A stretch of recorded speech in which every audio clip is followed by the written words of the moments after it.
বন্ধুরা, আপনি যদি নতুন করে অপশন ট্রেডিং শুরু করতে চান, তাহলে এই ভিডিওটি আপনার জন্য খুবই ইম্পর্টেন্ট।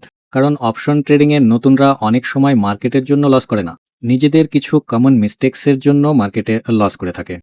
আর মজার বিষয় হলো, এই কমন মিস্টেক্স গুলি শুরুতে খুব ছোট মনে হলেও ধীরে ধীরে কিন্তু এই কমন মিস্টেক্স এর কারণে আপনার ক্যাপিটালের উপর ইম্প্যাক্ট পড়তে পারে। তো বন্ধুরা, আজকে আমি ৫টি কমন মিস্টেক্স নিয়ে কথা বলবো, যেগুলি একজন বিগিনারের যতটা সম্ভব অ্যাভয়েড করে চলা উচিত।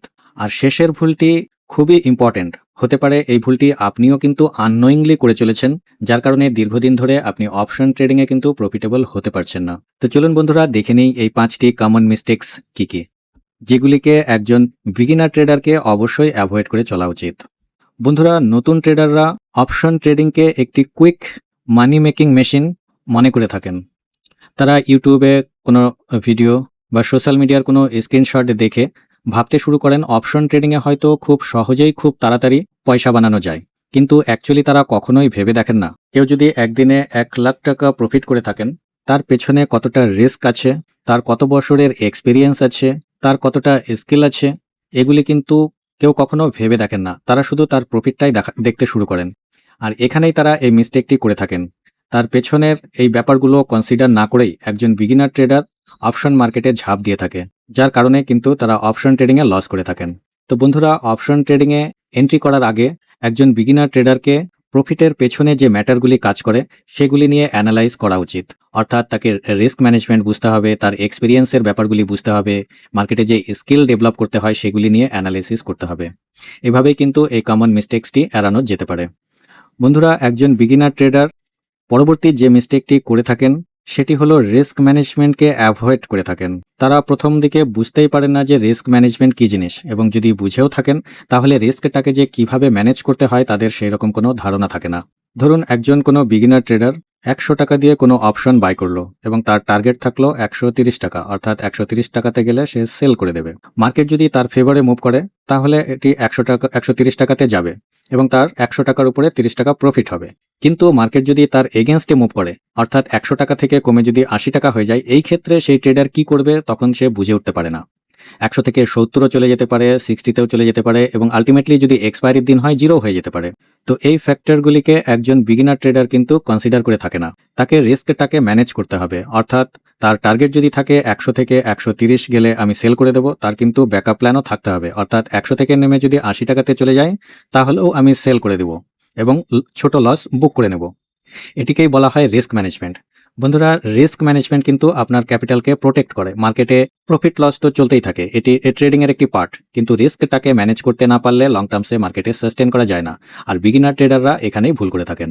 তো আপনি যদি একজন বিগিনার ট্রেডার হয়ে থাকেন, মার্কেট যখন আপনার এগেইনস্টে মুভ করবে সেক্ষেত্রে আপনার ব্যাকআপ প্ল্যান অবশ্যই থাকা দরকার। বন্ধুরা, অপশন ট্রেডিং এর ৩ নম্বর মিস্টেকটি একজন নতুন ট্রেডার করে থাকে, সেটি হচ্ছে ওভার ট্রেডিং।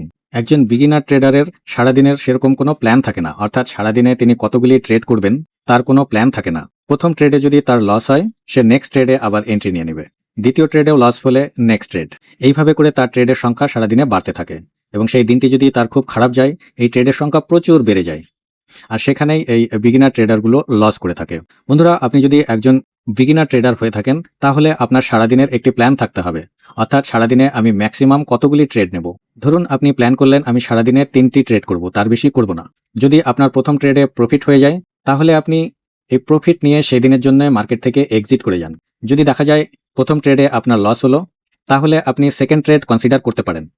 সেই ট্রেডেও যদি লস হয় তারপরেও কিন্তু আপনি নেক্সট ট্রেড কনসিডার করতে পারেন। কিন্তু আপনার সারাদিনের কিন্তু ম্যাক্সিমাম লসটাকেও প্রিডিফাইন করতে হবে। অর্থাৎ আপনার টার্গেট রাখতে হবে সারাদিনে যদি আমার ১০,০০০ টাকা লস হয়ে যায় তাহলে আমি সেদিনের জন্য মার্কেট থেকে এক্সিট করে দেব। তাহলে অটোমেটিকলি আপনার কিন্তু সারাদিনের যে ট্রেডের সংখ্যাটা সেটা লিমিট হয়ে যাবে। অর্থাৎ বন্ধুরা, ওভার ট্রেডিং কিন্তু আপনাকে অ্যাভয়েড করে চলতে হবে। মার্কেটে লং টার্মসে সাস্টেন করতে হলে আপনাকে এই ওভার ট্রেডিং থেকে দূরে থাকতে হবে এবং সারাদিনের একটি প্ল্যান থাকতে হবে যে আমি সারাদিনে ম্যাক্সিমাম কটি ট্রেড নেব। বন্ধুরা, ৪ নম্বর মিস্টেকটি একজন বিগিনার ট্রেডার করে থাকেন, সেটি হচ্ছে ফোমো বাইং এবং রিভেন্স ট্রেডিং। একজন বিগিনার ট্রেডার যার কোনো রিস্ক ম্যানেজমেন্টের ঠিক নেই, ট্রেডের সংখ্যার ঠিক নেই, তার কোনো প্ল্যান থাকবে না সেটিও স্বাভাবিক, তার কোনো সেট থাকবে না সেটিও কিন্তু স্বাভাবিক। যেহেতু তার কোনো নির্দিষ্ট সেট থাকে না যার উপরে বেস করে সে ট্রেড নিয়ে থাকে, সেই জন্য মার্কেট যখন একটি হঠাৎ করে বিগ অপরচুনিটির দিয়ে থাকে, তখন তার সেটআপটি না মেলা সত্ত্বেও সে কিন্তু কোনো কিছু না ভেবেই সেই ট্রেডে এন্ট্রি নিয়ে নেয়। আর ভাবতে থাকে এত বড় মুভ দিচ্ছে মার্কেট, আমি কেন দূরে থাকবো। তখন অটোমেটিকলি তাকে কিন্তু তার সাইকোলজি এমনভাবে কাজ করে, সে তখন এন্ট্রি না নিয়ে থাকতে পারে না। কিন্তু যেহেতু তার ব্যাকআপ প্ল্যান নেই, সেই ক্ষেত্রে যদি লস হয়ে যায় তার কিন্তু বড় লস হয়ে যায়। এবং প্ল্যান ছাড়াই অটোমেটিকলি যখন সে মার্কেটে ঢুকে যায়, এটিকেই কিন্তু ফোমো বাইং বলা হয়ে থাকে। অর্থাৎ ফোমো করে মার্কেটে এন্ট্রি নিয়ে থাকে। আর এই ফোমো বাইং করতে গিয়ে যখন লস হয়, সেই লসগুলি কিন্তু বড় বড় লস হয়। যখনই কোনো বড় লস হয়ে যায় তখন কিন্তু অটোমেটিকলি সাইকোলজি এমনভাবে কাজ করে, তখন কিন্তু সে রিভেন্স ট্রেড করতে শুরু করে। অর্থাৎ প্ল্যান ছাড়াই মার্কেটে একের পর এক ট্রেড করতে শুরু করে। কিন্তু বন্ধুরা, মার্কেটের সাথে রিভেন্স ট্রেড করে কখনোই কিন্তু প্রফিটেবল হওয়া যায় না। তো আপনি যদি একজন বিগিনার ট্রেডার হয়ে থাকেন, আপনাকে এই ফোমো বাইং থেকে দূরে থাকতে হবে। নির্দিষ্ট সেটআপের উপরে কাজ করতে হবে। সেটআপ না মেলা পর্যন্ত কোনো ট্রেডে এন্ট্রি নেওয়া যাবে না। এবং কোনো ট্রেড যদি লসও হয়ে থাকে, সেক্ষেত্রে সুস্থ মাথায় নতুন করে প্ল্যান করতে হবে। আর যখনই আপনি কোনো প্ল্যান মাফিক কাজ করবেন, তখন আপনার রিভেন্স ট্রেডিং হবে না এবং ধীরে ধীরে আপনি লং টার্মসের জন্য মার্কেটে সাস্টেন করতে শুরু করবেন। তো বন্ধুরা, আপনাকে অবশ্যই ফোমো বাইং এবং রিভেন্স ট্রেডিং থেকে দূরে থাকতে হবে। বন্ধুরা, 5 নম্বর মিস্টেকটি কিন্তু খুবই ইন্টারেস্টিং। যেহেতু একজন বিগিনার ট্রেডারের যদি ধারণা থেকে থাকে যে অপশন ট্রেডিং একটি কুইক মানি মেকিং মেশিন, তার কোনো রিস্ক ম্যানেজমেন্ট থাকে না, ওভার ট্রেডিং করতে থাকে, ফোমো বাইং করে থাকে এবং আলটিমেটলি তার যখন কোনো প্ল্যানই কাজ করে না, তখন সে কিন্তু আননোয়িংলি টিপস এবং কলসের উপর ভরসা করতে থাকে। অর্থাৎ সোশ্যাল মিডিয়ার কোনো কলস, কোনো এজেন্সির কোনো টিপস, এগুলির উপর ভরসা করতে থাকে। যেহেতু তার নিজের কোনো প্ল্যান নেই, নিজের কোনো সেটআপ নেই এবং মার্কেটে সবকিছু ট্রাই করা সত্ত্বেও সে যখন লস করতে থাকে, তখন কিন্তু সে অন্যের উপর ভরসা করে ফেলে। তখন সে অন্যের শর্টকাট টিপস, অন্যের কলসের উপর ভরসা করে নিজের ট্রেডিংকে দাঁড় করানোর চেষ্টা করে। আর সেখানে গিয়ে কিন্তু এই মিস্টেকটি সে করে ফেলে। এইভাবে করেও কিন্তু লং টার্মসে মার্কেটে সাস্টেন করা যায় না।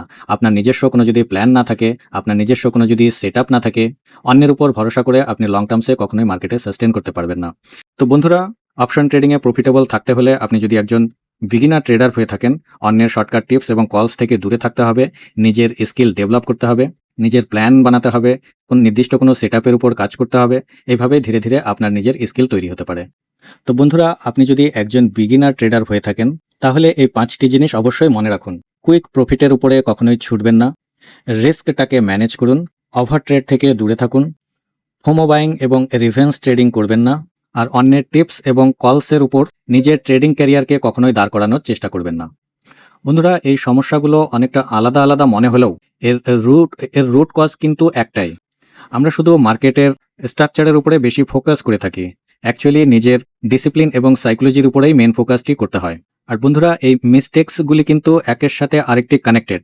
একজন বিগিনার ট্রেডার প্রথমেই এটিকে কুইক মানি মেকিং মেশিন হিসাবে মনে করে, যার কারণে কিন্তু তার কোনো রিস্ক ম্যানেজমেন্ট থাকে না। আর যখন রিস্ক ম্যানেজমেন্ট থাকে না, সে অটোমেটিকলি কিন্তু ওভার ট্রেড করতে থাকে। আর ওভার ট্রেডিংয়ের জন্য তার ফোমো বাইং, রিভেন্স ট্রেডিং এগুলি বেড়ে যায়। যখন মার্কেটে তার কোনো প্ল্যান আর কাজ করে না, তখন সে অটোমেটিকলি অন্যের টিপস এবং কলসের উপর ভরসা করতে থাকে। তো বন্ধুরা, এই মিস্টেক্সগুলিকে অবশ্যই আপনাকে এড়িয়ে চলা উচিত। লং টার্মসে সাস্টেন করতে হলে এই মিস্টেক্সগুলি থেকে দূরে থাকুন। সার্ভাইভাল, ডিসিপ্লিন এবং কনসিস্টেন্সি এইগুলোর উপরে কাজ করে থাকুন। তাহলে লং টার্মসে মার্কেট আপনাকে খুব সুন্দরভাবে রিওয়ার্ড করতে পারে। সেটি শুধু আপনার স্বপ্নই পূরণ করে না, আপনার নেটওয়ার্থও তৈরি করতে পারে। তো বন্ধুরা, trading is not a sprint, it's a marathon. তো বন্ধুরা, দেখা হবে নেক্সট ভিডিওতে। Till then, stay calm, stay focused and always try to develop your skill. This is Price Paradox. Thank you.